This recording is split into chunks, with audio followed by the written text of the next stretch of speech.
Na Radio, c'est Radio Rugby. Radio Rugby. De retour cette semaine dans Radio Rugby avec pas mal de choses à débriefer. On va tout d'abord s'intéresser, comme tous les lundis, c'est la tradition, aux résultats régionaux. On va parler évidemment de la nouvelle défaite du Stade Rochelais face au Stade Toulousain, l'inarrêtable leader du top 14. Et puis les autres résultats de championnat avec la 20e journée, notamment la première victoire à domicile pour Perpignan, le Stade Français qui revient dans la course ou encore un problème avec l'arbitre du côté d'Agen. On va en parler avec mon équipe, avec Patrick Ramos, ma première ligne. Salut Patrick. Bonjour Benji, bonjour Ben. Et avec mon demi de fermeture, Ben Hughes. Salut Ben. Benji, Patrick, hello. Hello Ben. Bon, le sourire, je vois quand même sur vos visages, malgré cette nouvelle défaite du Stade Rochelais. On va en parler dans un instant, mais on va d'abord s'intéresser, comme le veut la tradition dans cette émission, le lundi, aux résultats régionaux. Patrick, on fait dans l'ordre, évidemment. Fédéral 1, 20e journée. Cognac-Saint-Jean est allé gagner 31-12 sur la pelouse du bassin d'Arcachon. Oui, félicitations à eux. J'ai vu qu'ils étaient deuxièmes au classement, donc c'est de bon augure, donc qualifiés pour les phases finales de cette antichambre du rugby professionnel, il faut le rappeler, Benji Ben, que la Fédérale 1, les clubs qui monteront, il y en a 2 qui vont monter, après un match de barrage, seront donc dans Pro D2 l'année prochaine. Fédéral 2, toujours 20e journée. Surgères a gagné à Blaye 25-22. Fédéral 3, 20e journée là encore. Bazas a battu Barbezieux-Jonzac 30-23. Nos amis de Puylleboro, Patrick, ont écrasé les Sables d'Olonne 43-15. Félicitations à nos amis qui sont venus un mercredi dans Radio Rugby. Oui, puis on va leur souhaiter à travers cette belle, large victoire qu'ils puissent rentrer dans les 5 premiers pour accéder aux phases finales. On leur souhaite donc d'y accéder et de pouvoir faire un bon parcours en Fédéral 3, sachant que l'année dernière, ils sont descendus de Fédéral 2 en Fédéral 3 après une saison très très compliquée. Mais nous avons eu l'explication en direct par la coprésidente, Madame Peta, parce que bien sûr, avec le budget, était vraiment en dessous de ces clubs de Fédéral 2 qui avaient terminé dans les premiers. Je suis désolé Patrick, je ne vais pas forcément te redonner le moral, mais le calvaire continue pour Royan-Saujon. Défaite 30-0 à Verte. 30-0, c'est pas un tapis vert, c'est un vrai match. Oui, il y a du mieux. D'habitude, ils prennent 50 ou 60-0. Il y a du 30. Je pense que cette équipe attend la fin de saison avec, pas anxiété, mais que ça accélère parce qu'ils font une saison, un véritable chemin de croix avec la réserve, donc la deuxième équipe qui a déclaré forfait quasiment toute la saison. C'est vraiment triste pour le rugby amateur et on va en reparler après. Je vais envoyer un message au grand président de la fédération. Oui, puisqu'on va parler du dernier match qui nous intéresse en Fédéral 3, Rochefort qui a perdu 22-10 sur le terrain de Lalande. Ça, c'est pour l'équipe 1. Toi, tu voulais glisser un mot sur la réserve, Patrick. Oui, et la réserve donc, de Fédéral 3 du club de Rochefort-sur-Mer, à côté de La Rochelle, a déclaré forfait. Donc c'est d'une tristesse totale. Bon, Lalande, c'est un club, un très vieux club du championnat régional du comité qu'on appelait du département Bourgogne, dans le 24 à côté de Périgueux. Là, il y a toujours eu du rugby, mais c'est encore triste de voir. De Dordogne. Ça, c'est pardon. l'habitude de boire du vin. Ça. Non, mais c'est encore triste de savoir qu'un club de Fédéral 3, lorsqu'il se déplace, que la réserve ne peut pas être alignée par un forfait. Bon, voilà. Bon, là, on a parlé du championnat. Patrick, très important. Ben Hughes attend le résultat avec impatience de l'île de Ré, puisqu'il y avait aussi les 8e de finale aller de la Ligue Nouvelle-Aquitaine avec la première série. Défaite, malheureusement, pour le Sporting Club Rété. Ben, 11-18 contre Montpazier. On rappelle que demain, Radio Rugby sera sur l'île de Ré, sera chez toi. Tu vas jouer à domicile. Dans ma deuxième maison, on sera à Rive-d'Eau. On sera au restaurant qui s'appelle Chez Raymond. On va se régaler parce que d'abord, c'est un endroit formidable, mais ensuite, on a une émission formidable aussi. Oui, on va parler du Sporting Club Rété pour les amateurs. Sachez donc qu'il y a eu défaite, mais que rien n'est joué puisque le match retour aura lieu le 31 mars, le même jour que Stade Rochelais-Bristol. On va écouter, messieurs, l'entraîneur du Sporting Club Rété, Franck Vasseur, interrogé après la rencontre au micro de notre envoyé spécial Enzo Marga. Il continue d'y croire.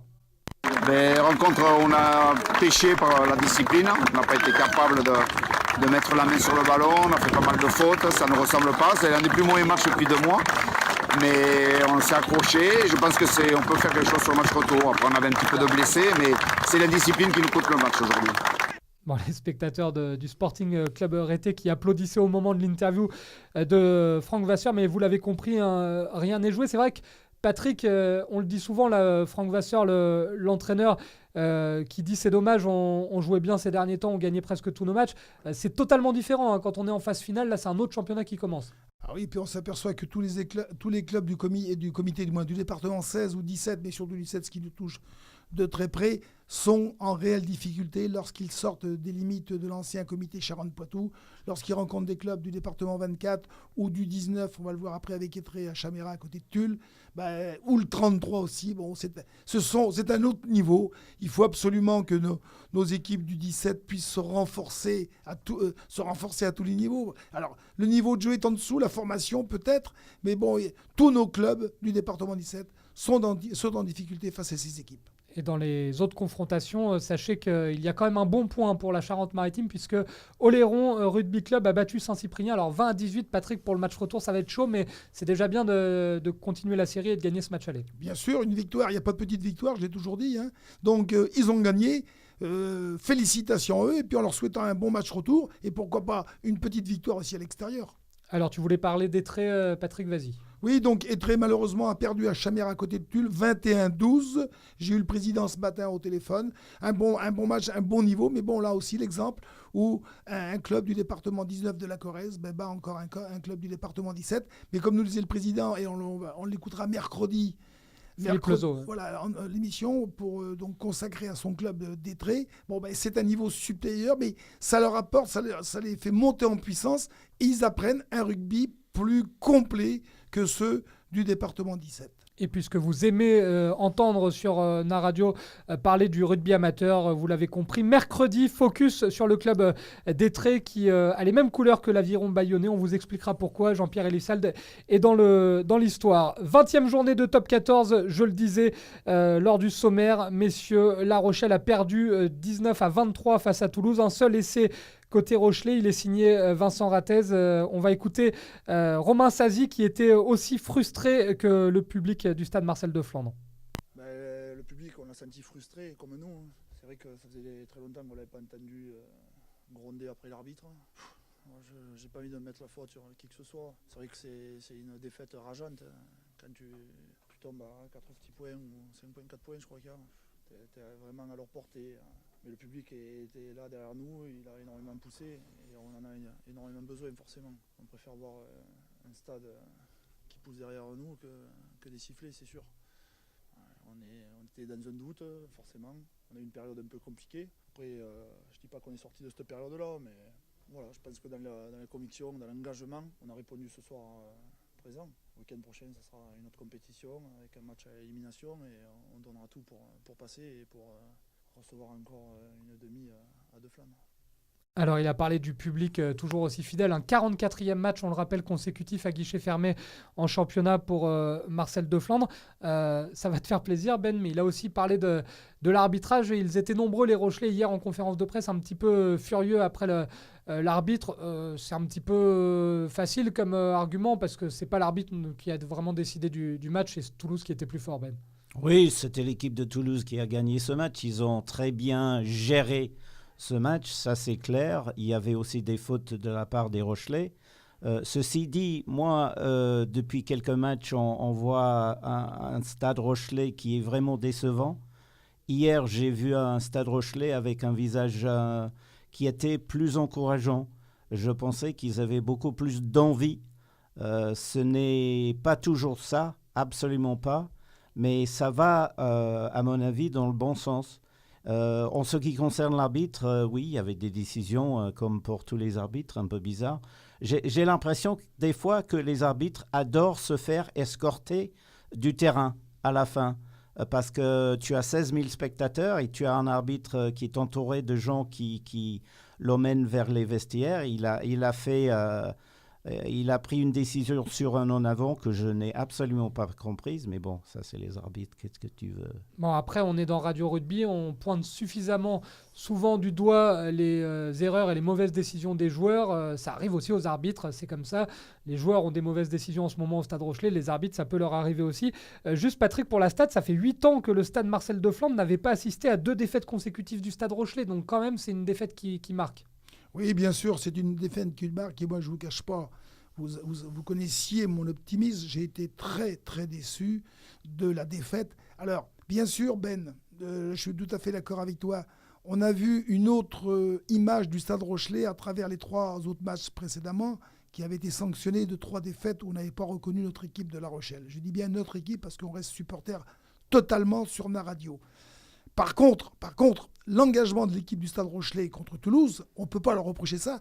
Mais ça, messieurs, ce n'était qu'un minimum syndical.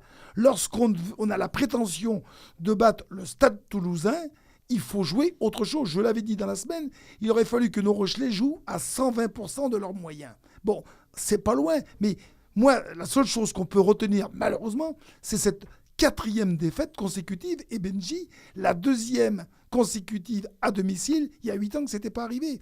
Donc pour moi, cette équipe de La Rochelle est dans pas une ascension, elle est dans l'autre sens.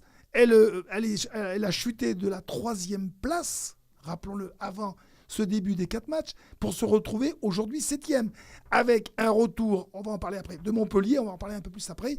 Et là, moi, je suis maintenant, j'ai plus d'optimisme.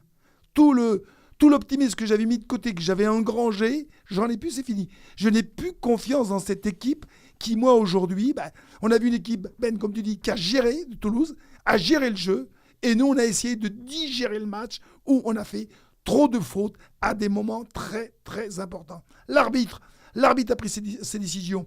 Sur le doute de la passe, il a demandé la vidéo. Il s'est rangé du côté, il a pris sa décision par rapport à l'arbitre vidéo. Mais messieurs, rappelons quand même que Fessalé qui marque l'essai, il casse quand même 3 plaquages, dont le dernier, il fait 15 mètres ou 20 mètres tout seul, en mettant un crochet sur l'arrière de La Rochelle. Donc, cette passe, l'essai était loin d'être fait. Et je pense que cette phase de défense a montré que nos Rochelais n'étaient pas encore au niveau qu'ils avaient une époque, c'est-à-dire ils doutent encore de leur jeu. On le rappelle, dernière défaite de Toulouse en top 14 le 29 septembre dernier contre Castres. C'est hallucinant ce que fait cette équipe. On a entendu Antoine Dupont au micro de nos confrères de Canal+ après le match. Il disait quand on n'est pas bon, faut savoir gagner les matchs, faut savoir être patient. Ça veut tout dire, Ben, parce que certes, La Rochelle était plus motivée que d'habitude, mais en même temps, c'est un match à 21h le dimanche soir, ça arrive rarement. Le stade était plein. C'est l'ogre inarrêtable du top 14. C'est normal d'être motivé. Est-ce que c'est un peu l'arbre qui cache la forêt ou pas, Ben? Est-ce que cette équipe de Toulouse était en gestion? Parce que si c'est le cas, c'est un peu inquiétant pour La Rochelle. Je ne sais pas, je ne crois pas. Ce qu'il faut dire, c'est que ce club de Toulouse a quand même plusieurs équipes, parce qu'ils peuvent mettre je ne sais pas combien d'équipes sur la pelouse, et ils arrivent quand même à gagner. Je dois dire qu'au début, et pour une fois, j'ai vu un Stade Rochelais qui a démarré avec le sifflet de l'arbitre, et ils ont vraiment mis beaucoup de pression. Le problème, et John Gibbs, on a parlé après le match, c'est une question, comme disait Patrick, de précision. On fait beaucoup trop de fautes. On n'est pas au niveau qu'il faut pour gagner des matchs de ce niveau. Donc, qu'est-ce qu'on va faire ce week-end? On verra bien. Mais tu ne peux pas gagner un match à ce niveau-là, tout simplement avec tes tripes. Il faut quand même autre chose. Et là, pour le moment, il y a quelque chose qui ne va pas au stade. Alors, il y a un dicton moi, que j'ai entendu depuis que je suis petit, Patrick, depuis que je m'intéresse au rugby, c'est « à l'aile, la vie est belle ». En ce moment, c'est « à l'aile, la vie n'existe pas », parce que je regardais le match, je me faisais la réflexion. Les pauvres Jérémy Saint-Zel, Vincent Rattez notamment, on pense à eux, c'est le cas de tous les ailiers du Stade Rochelais. En ce moment, ils ne touchent pas un ballon. Tout est dans l'axe depuis l'arrivée de John Gibbs. Alors, je vais donner quand même une explication technique, comme tu me permets de le faire, Benji. La Rochelle n'a pas trouvé de solution dimanche, c'est-à-dire que sur tous les regroupements, lorsque les Rochelais avaient le ballon, ils sont allés au sol. Les Toulousains, qu'est-ce qu'ils ont fait? Ils allaient au sol avec un seul joueur, et les autres, il y avait 3 Rochelais au sol, un seul Toulousain, et les autres se mettaient sur les côtés pour défendre. Donc c'était impossible de défendre par le fait qu'il aurait fallu resserrer cette défense, rester sur ses appuis et jouer dans l'axe avant de donner. Parce que les ballons à l'aile, pas de problème, messieurs, mais il faut préparer le terrain. Et le terrain n'avait pas été préparé en amont par les enfants, par les avants, ce qui a permis on a vu, une défense extraordinaire du Stade Toulousain. Pourquoi ? Parce que les Rochelais n'ont pas fait ce qu'il faut devant, pour repartir devant et fixer ces Toulousains. Avant de passer aux autres résultats, juste Ben, tu voulais intervenir, mais je voulais aussi un mot, Ben, de ta part. Il y a quand même une bonne nouvelle côté Rochelais, c'est Greg Aldrit, il a pris une autre dimension. Là, à chaque fois qu'il avait le ballon, il avançait de 5 mètres, il faisait avancer l'équipe et son retour fait du bien. Écoute, c'est exactement ça dont je voulais te parler. Ce garçon a fait un match énorme. Quelquefois, quand tu as des joueurs internationaux qui s'en vont pour jouer les matchs internationaux, ils reviennent soit fatigués, soit un peu au-dessus du niveau. Aldrit a fait un énorme match. Il était magistral et j'espère qu'il va refaire la même chose ce week-end. Et la belle image, c'est quand même pour montrer aussi sa capacité à franchir des lignes et surtout à se donner à 100% pour cette équipe de La Rochelle, malgré sa présence aux 6 Nations. C'est qu'il était à terre à la fin du match. On a vu les images de nos confrères de Canal, Greg Aldrit qui était allongé au sol et qui était vraiment déçu. On voyait, pas des larmes, mais on voyait de la colère et de la frustration. Ça veut dire qu'il est vraiment attaché à ce club et qu'il a horreur de la défaite. Donc c'est une bonne nouvelle, ce retour de Greg Aldrit. Patrick, on a pas mal de choses à dire par rapport aux autres résultats de la 20e journée du top 14. On va débuter, comme ça c'est fait, avec la mauvaise image laissée par le stade Armandie. Belle victoire des hommes de Reggiardo, que l'on salue, notre ami Mauricio Reggiardo qui nous avait fait le plaisir d'être dans l'émission. Mais alors, on n'a pas aimé ce qui s'est passé avec l'arbitre. Oui, c'est pas une belle victoire, c'est une défaite. Une défaite, oui, une défaite, Benji. Non, mais là aussi, tu pensais à Agen-La Rochelle. Là, on a vu un match à Agen-Clermont avec une différence. Clermont la maîtrise. Le classement, on le voit bien, qui a mérité tout à fait de gagner. Alors moi, j'ai pas compris cette polémique sur l'arbitrage, les sifflets. J'ai pas compris une agression sur un jet d'une pièce de menée sur la tête de Thomas Charabas. Non, c'est pas bon. C'est un coup de froid sur le rugby, sur le public français du rugby. Là, il faut faire attention quand même. Ça génère des très très mauvaises choses. Et les arbitres n'en ont rien à se reprocher. Moi, j'ai vu le match, bien sûr. Ils n'ont pas du tout avantagé Clermont-Ferrand qui était au-dessus. Je pense que Agen était fatigué. Les Rochelais les avaient fatigués parce qu'ils avaient fait un match extraordinaire, exceptionnel contre La Rochelle, où ils avaient battu à plat de couture notre équipe de La Rochelle. Et là, ils ont souffert de la comparaison. Bon, si on regarde l'équipe de Clermont, c'est énorme. Ils ont aligné quasiment tous leurs internationaux. Ils y allaient pour gagner. Et le côté aussi extrêmement positif de ces équipes de haut de tableau, c'est-à-dire qu'ils ont un banc de touche. Et lorsque les coachs font rentrer le banc de touche, c'est vraiment une valeur ajoutée. Et on a vu un superbe geste de Damien Penaud sur l'essai d'Amon Danone. Là, c'était plutôt magnifique de la part de l'international français. On n'aime pas ce genre d'image, donc on va passer plutôt à une image sympa. C'est celle de l'USAP Ben Perpignan, qui montre que même battu, même à terre, on peut toujours se relever et montrer quand même une belle image du club, parce que Perpignan a enfin décroché ce week-end sa première victoire à domicile.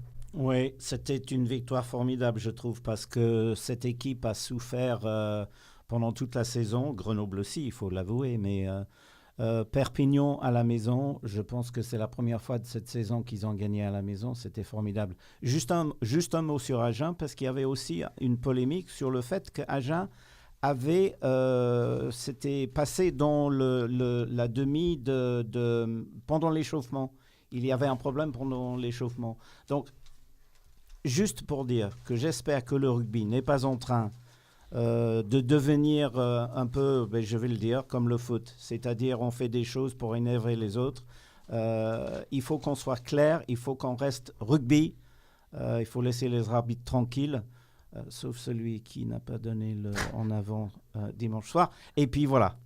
Bon, c'était pas lui sur les 4 dernières défaites de La Rochelle. On le précise, il n'y est pour rien dans la méforme actuelle du Stade Rochelet, l'arbitre du match d'hier soir.